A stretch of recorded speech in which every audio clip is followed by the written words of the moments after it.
Welcome to the Furlo Capital Real Estate Podcast, where we dive into the intricacies of passive real estate investing. And our mission is to equip people to invest wisely in both properties and residents so that together we can build wealth while improving housing. I'm James, and this is my wife, Jessie. Yep, here, and I was just musing on our elderly dog. Yeah? And, in his old age, how he's 14. He's 14. He's up there. Almost 15, I suppose. Well, No. No, almost 14. Yeah. In February, but he's just funny. His pickiness and his eating habits and Yeah. I feel like we taught our kids a valuable lesson in betting tonight for multiple reasons. But betting? it was like I bet you. Oh, betting. Yeah, because he has been eating chicken.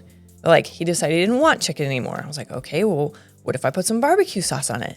Nope, not that. Oh, thank you. All right, what if I put this other cheese on it? Nope, not that. And then we were having chicken for dinner. And so I was like, no way. I gave him a piece of that. He was like, yep, I'm all in.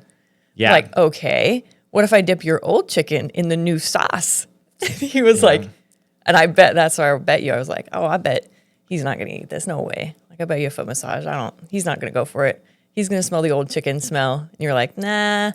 I don't know. I think he's going to go for it. Totally went for it. Really? It was awesome. Come on, man. That's what we're doing after this. You're paying up. It's going to be fantastic. Yeah. Yes. And then later on tonight, goofy. we got some new poker chips. And so that's right. You taught them betting. I was also teaching them betting and the value of bluffing and all that stuff. Exactly. Super good. Life skills. Now, I am potentially, one could say, taking a bet on a new property investment, but I don't think so because I feel like I have de-risked a lot of my bet. All right. But that's right. We bought another property. It's super exciting. It's two buildings on one lot. That's kind of cool. Yeah. So it's two homes. One of them's like a stick-built normal home with a massive shop that's actually super cool. Okay. And then the second building is a manufactured home. Oh. Yeah. Are they right next to each other? Or is there space? They're neighbors. What do you mean by when you say space? Okay, what do you mean? But probably in a city block. Uh-huh. How the two houses are right next to each other. Is like that? Oh no. Or is it there's one up the hill and one kind of down? Yeah, no. They're two a regular house where there's a 20-foot yard in between the two. Okay. And so then we'll split that down the middle. There'll be like a little 10-footer in between. There's a little bit of space. It's cool. The stick built is super old. It was built in 19 somethings. Careful there. I was built in 19 somethings that's true. too. That's true. No, it's not earlier it's 19 somethings. somethings. It's 40s or 30s, something All right, like that. that's It's old. up there. Yeah. And it needs a lot of TLC, which we're not going to do. Oh. Yeah. So you're just going to split it and sell it? Essentially, yeah. Wow. Yeah, and it's part of our desire to provide affordable housing for people. Okay. And so right now it's two properties that are needing some work, but still really expensive. It's over $500,000 to buy in this area. For the whole that's a thing, lot. to buy all of it. And that's just a lot for Yeah. someone to take on. And so we're going to be able to split it and then sell them for less and pass on, instead of us paying a contractor to do all the work, whoever the new homeowner is will be able to go in and buy it. Now, we're going to do enough to make it lendable. Yeah. This is almost like the exact same strategy we did with our place on 16th earlier this year. Okay. Where we do some work, Yeah. get it lendable, and then sell it to someone else who then puts in a bunch of sweat equity, and they keep that equity instead of paying it to a contractor. Or I guess they could pay a contractor, whatever. Which, similar to our dog, people have different preferences. Yeah. So it kind of makes sense that if a buyer wants to do the finishing work to make it the way they want, Right. that's a good deal for them. And the current plan is we're going to do more with the manufactured home because the previous owner had cats, and cats are gross. I think cats are horrible. If you don't want to invest in me because of that, I'm okay with that. Cats are gross. I'm drawing a hard line. And Oh, you just made some enemies. so be it. So You're be like, it. I don't care. You got to be very clear on who your friends are and who your enemies are, and All right. cats are my Wow. enemies. Life So, lessons. anyways, as a result of that, because cats are gross, we're tearing out all the flooring, Right. and gonna have to repaint everything, and we're gonna have to redo some cabinets because they scratched it because cats are gross. Yeah. So, anyways, we're gonna do more work on that one. Interesting. But yeah, that's the project. It's super straightforward. This shop, by the way, on the stick built, it's awesome. Yeah, you showed me a picture. It's huge. How would I describe it? I mean, it might be bigger than the house, just from a footprint standpoint. That may not be true, but it's like maybe. Because it's probably the equivalent of a 3-car garage, but it's twice as high. So a part of it is a loft. It has a really big door and then it has a massive car lift in it as well. It's just big open space. Yeah. Super cool. Yeah. So far, everyone we showed it to is like, dude, this is awesome. Like, yeah, I mean, if you're a car person, be yours. It's an ideal setup for that. And it's super nice. A car person. Like the shop, was that built at the same time as the stoked up house? No, it was put in later. Yeah. Because I was like, it looks newer. Yeah, it is. It is. Okay. Yeah, and it's got a nice yard area. That's the other thing too, is there's a lot of yard space in this place. To the point where I think if they wanted to, either one of them, once they're split, if they wanted to add an ADU onto it, plenty of space to do that. Interesting. Yeah, there might be some questions on the floodplain, but they could be. Yeah, they could easily add. Is this ADU because there's like there are like I don't know, quarter lot, half lot. Yeah, maybe half I didn't acre. actually ask like relative to like in the city. Is it like in the city? Is it outside the city a little bit? It's North Albany, and it's like right on the bubble. Okay. It's right next to an elementary school. Okay. And some shopping, so it's not out there, but you also feel like you feel space. Like you're secluded. Yeah. But you're not 20 miles Way out. out there. Yeah. You're like cool. 2 miles out. Yeah, no, it's super cool. We're looking forward to it. And we closed in December, which is nice.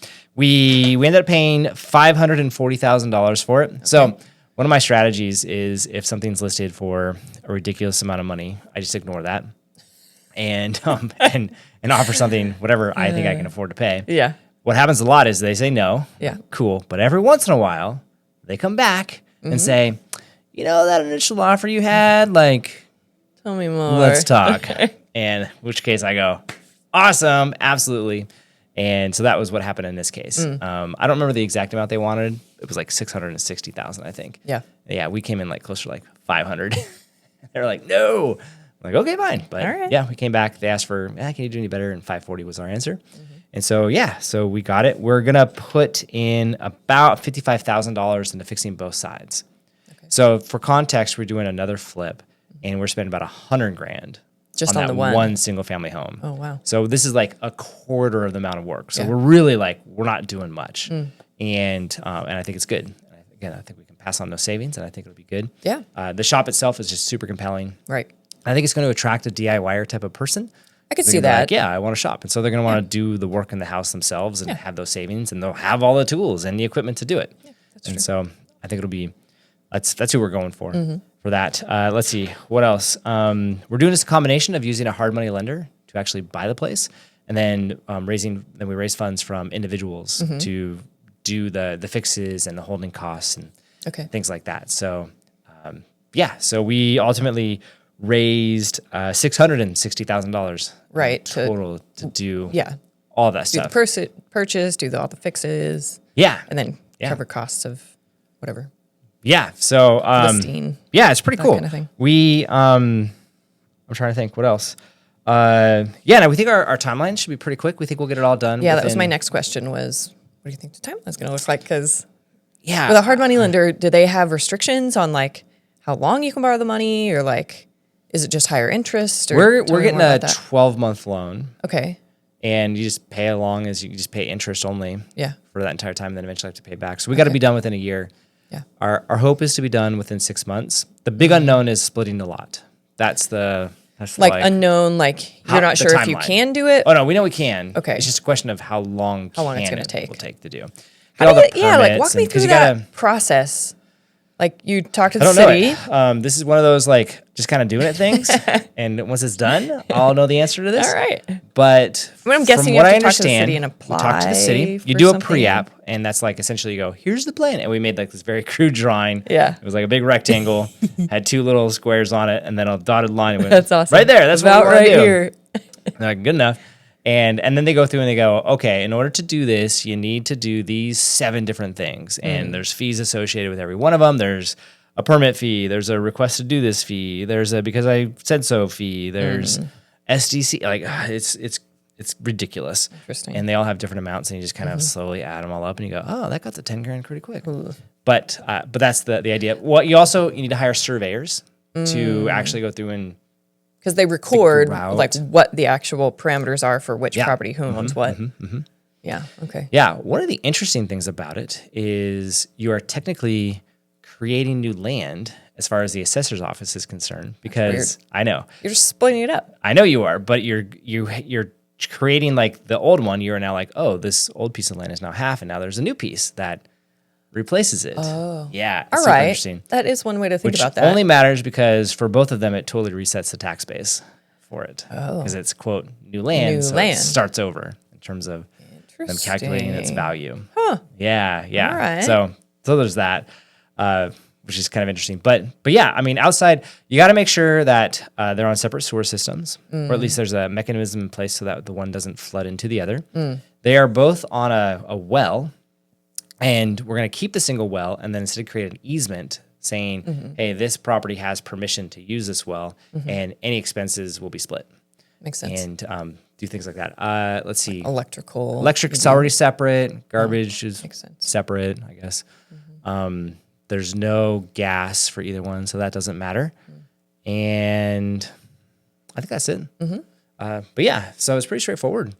And should be pretty quick project.